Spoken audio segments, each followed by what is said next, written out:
ბრძოლა რომელიც იქ გადავიტანე მე იყო ქართული მართლმადიდებელი ეკლესიის ღვთისმსახურებისგან.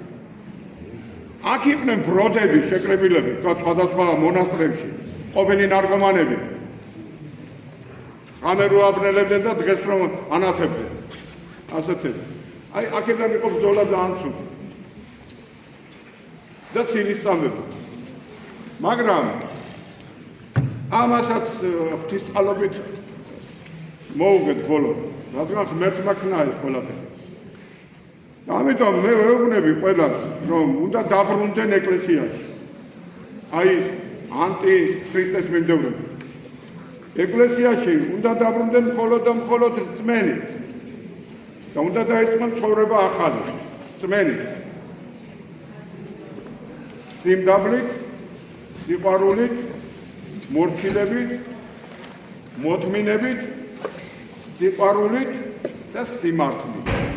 სიმართლით, თორემ ჩვენ რა გონიათ, რომ ვაქებთ ჩვენ თავს, რომ ქართველები ასეთი ვართ, ქართველები ესეთი ვართ.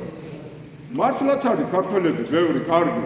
აი მაგალითად მე-20 საუკუნეში აგერ და 21 საუკუნის დასაწყისში ჩვენ რა აგერ ქალები ყავს და კაცები ყავს თვითნაბადი ნიჭით სოფლიოში გამოაჩინეს თელიერი.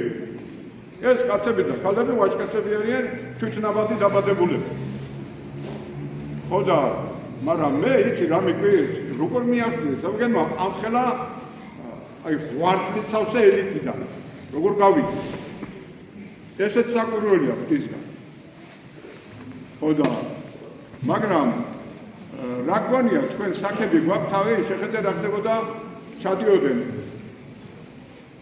რომში, ჩადიოდნენ საბერძნეთში, ბიზანტიაში, ჩადიოდნენ სპარსეთში, ჩადიოდნენ მონღოლეთში. ხო და ეუბნებოდნენ იმგენ აგვეხმარეთ ჩვენი ლეფი ჩამოგვაგდებინე დაფში ჩვენ ტახტზე უფრო კარგად შეგესრულებთ ყველაფერს ჩვენ რასაც დაგვავალე ვერც გადაგვარებას და სხვის უბედურებაზე კარგად ვაცხოვრებთ. ამას ევედრებოდი. ამას ეუბნებოდი.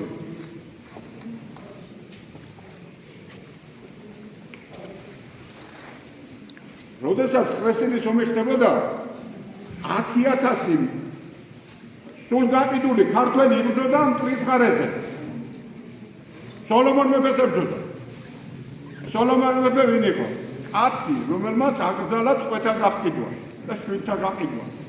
აი ეს კაცი იყო ცუდი, ესენი იყო კარგები. და აბაშიძე უძღო და მეცხა როსტომ აბაშიძე იმას წინ ამ 10,000 სულ გაყიდულ და მოღალატე ქართველებს. აი ეხლა რო გადავავლოთ ყველ ისტორიას, ახლანდელი გარჩეული ქართველები, აი ეს რო გარბიეთ ეხლა და მედიან იქ ჩვენ უფრო გადავაგვარებთ კარგად, ეს გადააგვარებენ იქნებ უფრო კარგად. იმიტომ რომ ისე მოაწყვეს ეს ხალხი, აგერ ცოტა ხნის წინ. და ისე შემოუყვანეს ეს ლიბერალიზმი და აქვეა მაგას ეს კოსმოპოლიტიზმი, რომ ეკლესიაც კი დაითანხმეს.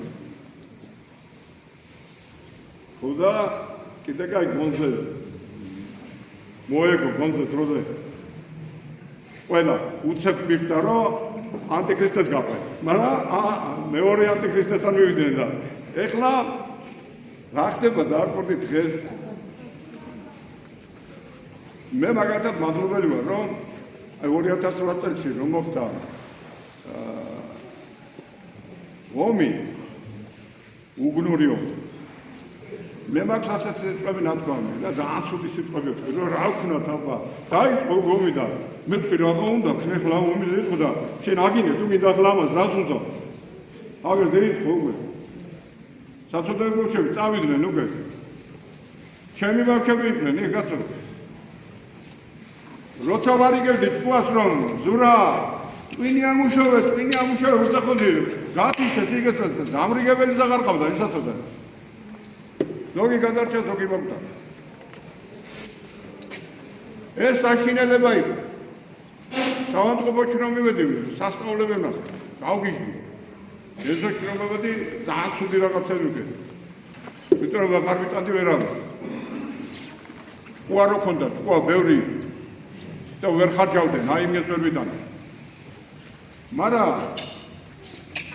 მადლობა ღმერთს იმის გულის და ვეუბნები რომ აი ამგეც ეხლა მიეცა 2008 წლის მერე ტვინი და არ დაიწყეს ომი. თორე ეხლა რომ ომი დაიწყო და ახალი მოსახლეობის ძებნა დაგჭირდებოდა და კიდე დაკარგულების ძებნა დაგჭირდებოდა და ვერ ვიპოვიდი. თვითონ ჩვენი თავი არ გვექნებოდა ჩვენ. და მადლობა ღმერთს, ვინც ხალხს გაუშვდა ჩვენი თავში და არ მოხდა ის, რაც მოხდა მაშინ. ამას თქვენ უნდა ხედავდეთ. მორწმუნეები ხართ, მართლმადიდებელი ხართ, მაგრამ ზევით კი არასულ ხართ, ჯერ მიწაზე ხართ. ხოდა ლამაზ სიტყვებს კი არა მნიშვნელობა. ახლა მე წაგიკითხავ, თქვენ ძალიან ლამაზ სიტყვებს, რომელიც ჩემი დაწერილი კი არა, მათე, მარკოსმა, ლუკამ და იოანემ დაწერა. წაგიკითხავ და რა კარგი სიტყვებია ეს და როგორ მესმის და თქვენც კარგად გესმით, მაგრამ ეს მარტო აღარ არ ყოფნის, კაცო. ეს ისტორია მოგვიტანა ჩვენ ამ რელიგიის ისტორია მოგვიტანა აქამდე, მაგრამ რეალურად რა ხდება, არ ჩვენზე უკეთესად არავინ არ იცის. და ის უნდა ჩავიტანოთ ჩვენში, რამე თუ მარ გვიბრძანა ჩვენ დამარხვად ფრიად სარწმუნოებისა. და შენ მაშინ წარგმართავს სულიწმიდის მადმოსილება, როცა შენ მას ჩაიტანს შიგნით სიყვარული, სიმდაბლე, მოთმინები, მორჩილები და სიმართლე. თუ ეგენი შენგან გაცლილია წამტადი ხარ, მიტინგები გიშველი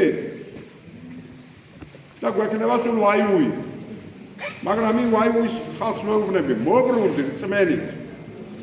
რო კითხულობ, ჯერ მსახიობი ხარ ვიღაცა, გესმის, რაღაცა ბოთაობ და გონია ვიღაცას აცინებ და ატყუებ და ფულს მაგით იშოვნებ. არისეველი არა, ვარ ეს ხარ.